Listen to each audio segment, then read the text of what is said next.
అందరికీ నమస్కారం. Welcome to it's TV. ప్రస్తుతం మనతో పాటు ఉన్నారు ప్రముఖ జ్యోతిష్య పండితులు బ్రహ్మశ్రీ చేబియం కిరణ్ కుమార్ శర్మ గారు. గురుగారితో మాట్లాడి జూన్ 2వ తారీఖు తర్వాత జరగబోయే గురు మార్పు వల్ల ద్వాదశ రాశుల వారు కూడా ఏ విధంగా ఉండబోతుందో తెలుసుకుందాం. అంతకంటే ముందు ఇటువంటి ఆధ్యాత్మికపరమైన వీడియోస్ కోసం ఇప్పుడే మన ఛానల్ని సబ్స్క్రైబ్ చేసుకోండి. నమస్కారం గురుగారు. అఖండ ఐశ్వర్యమస్తమా. గురుగారు, వృశ్చికం రాశి వారికి ఏ విధంగా ఉండబోతుంది?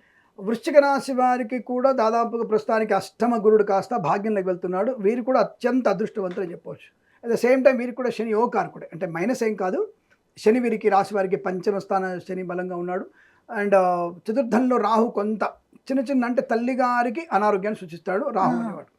అదొక్కటే వీళ్ళకి మైనస్. తల్లిగారికి అనారోగ్య సూచన ఎక్కువగా ఉంటుంది. బట్ ఉద్యోగ లాభం ఉంటుంది, విద్యా లాభం ఉంటుంది, ఆత్మస్థైర్యం ఉంటుంది, గొప్ప వ్యక్తులతో పరిచయం ఉంటుంది, సంఘంలో పేరు ప్రతిష్టలు ఉంటాయి, సినిమా రంగంలో మంచి లాభాలు పొందుకునే అవకాశం. ఎందుకంటే భాగ్యస్థ గురుడు మంచి యోగాన్ని ఇస్తాడు. అంటే మీకు వెళ్తున్నటువంటి కర్కాటకంలోకి వెళ్తున్న గురుడు వీరికి చాలా మంచి పేరు ప్రతిష్టలు, చేసినటువంటి ఇబ్బందులు తప్పుల్ని సరిదిద్దుకోగలిగేటువంటి మంచి వాక్చాతుర్యాన్ని, ప్రయత్నాన్ని, ధనలాభాన్ని, ఐశ్వర్యాన్ని, సుఖాన్ని, సంతోషాన్ని. మీకు అందరికీ నచ్చే ఒక విషయం ఏంటంటే షేర్ మార్కెట్ లాభం ఒకటి ఉంది, రెండోది లవర్స్కి శుభయోగాలు బలంగా ఉన్నాయి. అంటే పెద్దల అంగీకారంతో ఒకటే అవకాశాలు ఉన్నాయి. సో అలాంటి వాళ్ళకు కూడా మంచి ప్రయోజనం కలిగించే అవకాశాలు, ధనయోగం, ఆకస్మిక ధనలాభం, share market, speculation, communities, crypto currency, bitcoins, లాటరీల ధనప్రాప్తి, రాజకీయ రంగంలో ఎదుగుదల, సినిమా రంగంలో మంచి లాభాలు, దర్శక నిర్మాతలకి ఇద్దరికీ మంచి లాభాలు పొందుకునే అవకాశం, ఈవెంట్ చేసేవారికి గొప్ప ఈవెంట్స్ లభించడం, కళాకారులకు క్రీడాకారులకు అభివృద్ధి పొందుకోవడం, అలాగే రాజకీయ రంగంలో కూడా మంత్రి పదవి లభించడం, ఊహించినటువంటి విజయం, లేదా రాజకీయ రంగ ప్రస్థానంలో ప్రారంభం చేయడం అని బాగా ఉంటుంది. ఆరోగ్యవంతమైన శుభయోగాలు, రుణబాధ నుంచి విముక్తులయ్యే అవకాశం, అలాగే మంచి ఆత్మస్థైర్యంతో ధనప్రాప్తి బాగా ఉండడం. తప్పకుండా వీరికి ఆర్థికంగా కానీ, ఉద్యోగపరంగా కానీ, వృత్తిపరంగా కానీ చాలా బలం ఉంటుంది. విద్యార్థులకి ఐఏఎస్ కానివ్వండి, ఐఏఎస్ లాంటి పరీక్షల్లో తప్పకుండా మీరు అదృష్టాన్ని పరీక్షించుకుంటున్నారు, విజయం సాధించే అవకాశాలు బలంగా ఉన్నాయి. మెడికల్ విద్యార్థులకి రేపు రాబోయేటువంటి పరీక్షలు మళ్ళీ ఉన్నాయి, అంటే రీనీట్ పెడుతున్నారు కాబట్టి ఈ రాశి వారికి టాప్ ర్యాంక్ వచ్చే అవకాశం. మొన్న ర్యాంకులో వీళ్ళకి 0 వచ్చింది దాదాపుగా. ఇప్పుడు ఈ రాశి వారికి ఇప్పుడు మీకు చాలా మార్పులు వస్తాయి. దీని ఒక స్పెషల్ వీడియో చేయాలి. మనం నీట్ ఎగ్జామ్ గురించి ఒక స్పెషల్ వీడియో చేయాలి. మొన్న రాసిన వాడికి చాలా మందికి 0 నోళ్ళకి హీరోలు అయ్యారు.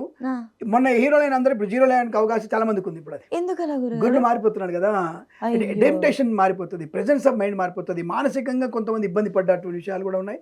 రెండోది, అప్పుడున్నటువంటి ప్రశ్న సమాధానాలు వేరు, ఇప్పుడున్నటువంటి ప్రికాషన్స్, ప్రయోజనాన్ని పూర్చేటువంటి చదువుకోవడం వేరు.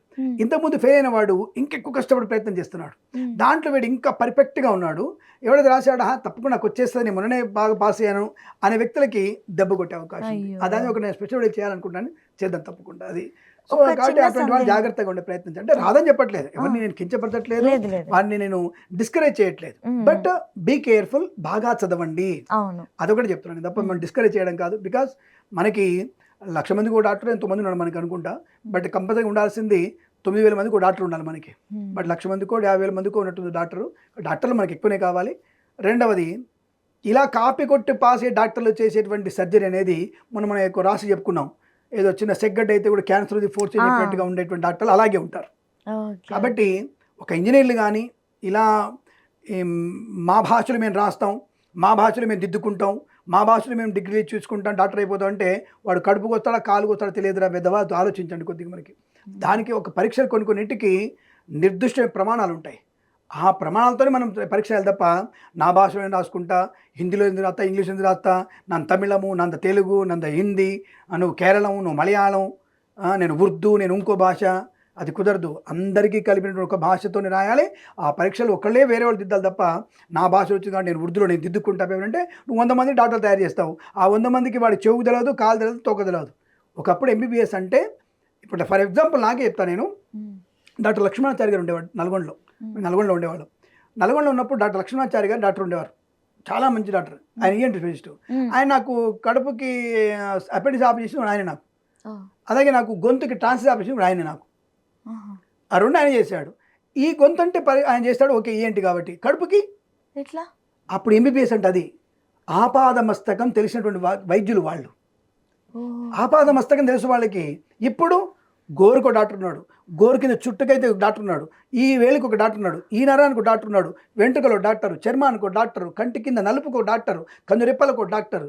ఏందమ్మా ఇది? అర్థమైంది. అంటే ఇటువంటి దౌర్భాగ్య వ్యక్తులు ఎలా వస్తారంటే నేనే గొప్ప అనుకున్నటువంటి వ్యక్తులు మాత్రమే పక్కన దాని కాపీ కూడా చూసి రాసి వీళ్ళు డాక్టర్కి తయారవుతున్నారు వీళ్ళు. కాబట్టి అటువంటి డాక్టర్లు నమ్మే ప్రయత్నం చేయకండి. అందుకే ఇన్ని హాస్పిటల్లో ఇన్ని వచ్చేసి ఏ హాస్పిటల్లో కూడా శవాలకు కూడా మనం ట్రీట్మెంట్ చేసేటువంటి దరిద్రపు రోజులు ఉన్నాయి. పెద్ద పెద్ద హాస్పిటల్లో మనకి 2 నెలల క్రితం జరిగినటువంటి సంఘటన, ఒక అమ్మాయికి ఎలా వాళ్ళు శవానికి వాళ్ళు ఛార్జ్ చేశారో ఆలోచించండి. అది బ్రహ్మాండంగా ఆలోచించుకోండి విషయం. కాబట్టి ఏదైనా ప్రాక్టికల్గా మాట్లాడితే నేను ఎవరిని నిందించట్లా. ఒక అమ్మాయి శవానికి ట్రీట్మెంట్ చేసిన దౌర్భాగ్యం మన భాగ్యదినం జరిగింది. అది డాక్టర్ల వాళ్ళుగా రాక్షసులు అంటే. కాబట్టి అది ఆలోచించుకొని చేయాలి మనం. కాబట్టి ఈజీగా డాక్టర్లు అవుతారని చెప్పాం కాదు. నీట్ పరీక్షలో రేపు రాబోయే పరీక్షలో కొంతమందికి మంచి ప్రయోజనం కలిగే అవకాశం, అందులో వీళ్ళకి బాగా ఉంది. వృశ్చిక రాశికి చెప్తాను, ధైర్యం ఉంది, స్థైర్యము, వ్యక్తిత్వము, వికాసము, విదేశీయానము, బంధులాభము, సంతాన యోగము, వివాహ యోగ్యత, ఇవన్నీ కూడా వీరికి బలంగా ఉన్నాయని చెప్పవచ్చు. గురుగారు ఇందాక మాట్లాడేటప్పుడు మీరు చెప్పింది వాళ్ళ జాగ్రత్త కోసమే. ఈసారి కూడా కాన్ఫిడెంట్గా రాయండి, చదువుకొని రాసినంలే మొన్న అని నిర్లక్ష్యం చేయకూడదు అని చెప్పి. ఈ రాసి మొన్న బాగా మంచి మార్క్స్ తెచ్చుకున్న వాళ్ళ జాతకం 6 నెలల ముందుకెళ్దాం. ఒకవేళ నేను అప్పుడు ఈ రాశి గురించి ఎలా ఉంది అని అడుగుంటే ఎవరికైతే బాగా వచ్చినాయో అప్పుడు మీకు తెలుస్తుందా గురుగారు? అంటే వీళ్ళకి చేతి దాకా వచ్చి అందకుండా వెళ్ళిపోయినవి తప్పకుండా చెప్పొచ్చు. అదే అంటారా, గోచార ఫలితాలు వేరు, జన్మజాతకం వేరు. ఆ గోచార ఫలితాలలో మీకు ఏంటో ఈ గురుడు మారాడు సింపుల్ గా. ఇప్పుడు మీరు ఈ నెల ఎగ్జామ్ రాయాలమ్మా. ఈ ఎగ్జామ్ రాసినప్పుడు రవి ఎక్కడున్నాడు, శుక్రుడు ఎక్కడున్నాడు, తర్వాత మన కుజుడు ఎక్కడున్నాడు, దీన్ని బట్టి వీనికి ఏ రాసింది, ఏ లగ్నం ఏంది. ఈ లగ్నం ప్రకారం 5 గ్రహాల్లో 4 బాగా ఉన్నాయి నాన్న, తప్పకుండా నీకు బెటర్ ర్యాంక్ వచ్చేస్తుంది. 5 గ్రహాల్లో 3 బాగాలేవు, 2 ఉన్నాయి నాన్న, కొద్దిగా ఎక్కువ కష్టపడి బాగా ఉంటుంది. ఒకటే ప్లానెట్ బాగుంది, మిగతా బాగాలేవు అని ఆలోచించినా జాగ్రత్త. దాని మీద కాకుండా ఇంకో దాని మీద ఫోకస్ అంట. నేను ఎలా చెప్తా అంటే, నేను అది రాయి పర్వాలేదు, ఏమో దేవుడు పూర్వజన్మ సుకృతం ఉండి నీ తల్లిదండ్రుల పుణ్యబలం ఫాలో అయిపోయి నీకు ఓకే మంచి వస్తే. దీనికి ఎలా చెప్తా అంటే, ఎగ్జాంపుల్ ఒక సినిమాలో ప్రభు గారు యమధర్మరాజుగా ఉండేవాడు. ప్రభు గారు యమధర్మ అంటే ఒక హీరో చనిపోతున్నప్పుడు ఎవరన్నా ఒక్కళ్ళు వాడిని ఫోటో పట్టుకొని మంచోడు దీర్ఘాయుషిగా ఉండాలని చెప్పి రవితేజ మూవీ అంటాడు. ఆ టక్కన ఆ పుణ్యబలం టక్కన పేరు చూసారా. అలా పూర్వజన్మ సుకృతం వల్ల తల్లిదండ్రుల పుణ్యబలం కూడా పెరిగే అవకాశం. సినిమాలు ఏవి ఉట్టిగా తూతు మంత్రం తీసేవి కాదు, వాళ్ళు కొంత చదువుకొని ఉంటారు. అంటే ఏ ఒక్క మంచిగా ఉండాలి. ఇదే విషయాన్ని మీకు మన 3 days ఆల్ ఈజ్ వెల్ అనేటువంటి ఒక డైలాగ్ ఎవరు మన విజయ్ సినిమాలో ఆల్ ఈజ్ వెల్ అనుకుంటాడు. ఇట్లా కొట్టుకుంటూ ఆల్ ఈజ్ వెల్ అనుకోండి, అంత మంచి అవుతుంది. ఎస్, అది మనం 10 మంది మంచి అవుతుంది, 10 మంది చెడు అవుతుంది. కాబట్టి ఈ రకమైన అన్ని కూడా పూర్వజన్మ సుకృతం పుణ్యబలంతో ఏర్పడతాయి. కాబట్టి అలా ఎవరైనా తల్లిదండ్రుల పుణ్యబలం వస్తే నువ్వు నెగిటివ్ ఉన్నటువంటి సమయంలో కూడా పాజిటివ్ అవుతుంది. అందుకే ఏమంటా నేను అటెంప్ట్ చేయి, పర్వాలేదు, చూద్దాం దేవుడి ఆ క్షణంలో ఆ 5 సెకండ్లలో నీకైనా మంచి జరగవచ్చు. నువ్వు అటెంప్ట్ చేస్తున్నావు, ఆ క్వశ్చన్కి నువ్వు ఆన్సర్ పెట్టావు, అదే 100% కరెక్ట్ అవ్వచ్చు. అంటే దేవుడు నీ చెయ్యిని పక్క తీసుకెళ్లకుండా అటే తీసుకొచ్చి డౌన్ చేసి రౌండ్ చేయొచ్చు, దానికి 5 మార్కులు ఇవ్వవచ్చు. ఈ 5 మార్కులతో నీకు ఫస్ట్ ర్యాంక్ రావచ్చు. ఇదంటే కిరణ్ శర్మ నాకు ఫెయిల్ అవుతామని చెప్పాడు, ఫస్ట్ ర్యాంక్ వచ్చింది, ఇది అదృష్టం. నేను అటెంప్ట్ చేయని చెప్తాను, అటెంప్ట్ చేయండి, మిగతా దాని ఫోకస్ చేయండి, వేరేది కూడా రాయండి, ఇది పైన అది వస్తుంది కంపల్సరీ చెప్తాను. కాబట్టి అటువంటి ప్రయత్నం తప్ప నీకు జాతకం బాగాలేదు నువ్వు రాయొద్దు అని చెప్పండి. నేను పాజిటివ్ నేను చెప్తాను, వాళ్ళ అమ్మకి అమ్మ పిల్లాడు కొద్దిగా బలహీనంగా ఉంది, జపాలు చేయించుకోండి, పలానా జపం చేయండి, పలానా హోమం చేయండి, పుణ్యబలం పెరుగుతుంది. జపము, తపము, దానము, హోమము ఇవి చేస్తే పుణ్యబలం పెరుగుతుంది. దానివల్ల పిల్లవాడికి ప్రయోజనం ఉంటుంది, పిల్లకి ప్రయోజనం ఉంటుంది చెప్తాను. కాబట్టి వీళ్ళకి అంతకుముందు మీరు అనే ప్రశ్న, అంతకుముందు ఇప్పుడు చేజారిపోయేదంటే జన్మజాతకంలో తెలుస్తుంది ఖచ్చితంగా, చేజారిపోతుంది జాగ్రత్త అని చెప్పవచ్చు. పోనీ అతని జాతక ప్రకారం ఉండదుగా, ఈ సమిష్టి కూడా చేశాడు, ఏ పురాణంలో ఎక్కడో మారు జరిగింది, అది ఎఫెక్ట్ పడింది, అది మంచిగా అనుకోవచ్చుగా, ఇంకా బెటర్ రాయొచ్చు కదా. అదే చెప్తాను నేను, బెటర్ రాయి, ఇంకా ప్రయత్నం చేయి. అంతకుముందు 70 మందికి వచ్చింది, ఈసారి 80 మందికి వస్తుందేమో సీటు, అంతే, అలా ఉండొచ్చు కదా.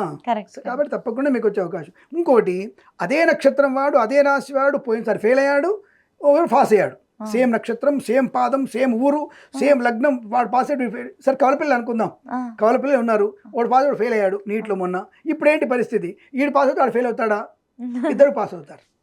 అది ఇక్కడ ప్రయోజనం, ఇద్దరు పాస్ అవడానికి అవకాశం. ఎందుకంటే ఇద్దరు సమాన స్థాయిలో కష్టపడతారు. ఎందుకు తమ్ముడి మీద, అరే నువ్వు మొన్న ఫెయిల్ అయ్యావు, ఇది చదువుకోను అనే, ఇదిగో నేను కొత్త చూసినా, ఇది నువ్వు ఫాలో అవ్వు. ఇద్దరు ఆ ఇద్దరు ఒకే స్థాయిలో కష్టపడతారు. ఈ స్థాయిలో బలం, జాతకం బలం ఉంది కాబట్టి ఇద్దరు పాస్ అవుతారు. ఇది చెప్పొచ్చు కదా మనం. ఇది కాబట్టి ఒకడు ఫెయిల్ అవుతారంటే జన్మ జాతకంలో కుడి ఎడమ కంటితోనే, 2 కళ్ళు సమానంగా ఉన్నాయిగా. నేను ఈ కంటితో నేను ఇంతవరకు చూడగలుగుతున్నాను, ఈ కంటితో నా కెమెరా ఇక్కడ దాకా కనబడుతుంది నాకు. అంటే ఏంటంటే డిస్టెన్స్ తక్కువ ఉన్నట్ట కాదు, మన చూపు అంతవరకు పెడుతున్నాం మనం. అది ఎక్కువ విడత తీసుకోగలిగితే 90 degrees మనం చూడగలుగుతాం మనం. ఒకే 2 కనుపాపలు ఎందుకు కనబడితే మరి 2 ఈ కనుపాపలు కనబడొచ్చుగా నాకు, ఎందుకు కనబడదు? కవలపిల్ల కూడా అంతే తేడా ఉంటుంది. ఈ కంటికి ఇది డిస్టెన్స్, ఈ కన్ను అంచుని ఈ కన్ను చూడలేదు, అవునవును. మరి కవల 2 కవల కళ్ళే కదా, ఉమ్. ఎందుకు చూడదు? అంటే ప్రకృతి ధర్మం. కవల పిల్లలు కూడా అలాగే ఉంటుంది. ఒకటి మనస్తత్వం వేరుంటుంది, ఒక మనస్తత్వం వేరుంటుంది. హలో బ్రదర్ సినిమా కాదు ఒకే రకంగా వీళ్ళు డాన్స్ చేయడానికి. కాబట్టి అది ఆలోచించుకుంటే మంచిది. ఏదైనా వృశ్చిక రాశి వారికి మంచి ప్రయోజనాలు బలంగా ఉన్నాయని చెప్పవచ్చు. ఏ దేవత ఆరాధన చేయాలి గురుగారు? సుబ్రహ్మణ్య స్వామి, వీరికి మించిన దేవుడు ఎవరు లేరు. సుబ్రహ్మణ్య స్వామి వేల్ మురుగా వట్టి వేలు మురుగా, ఈయనకి మురుగనే చాలా బ్రహ్మాండటువంటి దేవుడు, అద్భుతంగా ఉంటుంది చెప్పవచ్చు.